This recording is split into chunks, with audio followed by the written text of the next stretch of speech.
বছরের প্রথম সকালে সকলকে স্বাগতম। নববর্ষের সকল বড়দেরকে আমার প্রণাম, আর ছোটদের জন্য রইল অনেকটা ভালোবাসা। তো আজকে দিন শুরু হয়েছিল ঠাকুরের পুজো দিয়ে। তো আমি ঠাকুরের জন্য সামান্য একটু ভোগের চেষ্টা করেছিলাম, ঠাকুরকে সেটাই দিয়েছিলাম। আর মা বাকি রান্নাবান্না সমস্তটা করেছে। ভগবান যাতে এই বছর সকলকে ভালো রাখে আর সুস্থ রাখে, এর থেকে বড় চাওয়া হয়তো আর কিছু হতে পারে না। তারপর বিকেলের দিকে আমরা সবাই মিলে রেডি হয়ে আমাদের পাশেই যে গিরিধারীর মন্দির, সেখানে চলে যাই।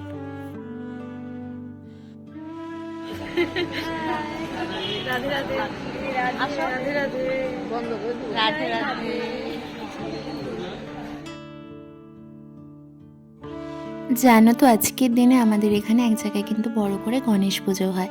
তারপর যেহেতু ওর টিউশন পড়ানো ছিল, ফ্রি হয়, তারপর ওর সাথেও একটু বেরোই আমরা দুজন মিলে।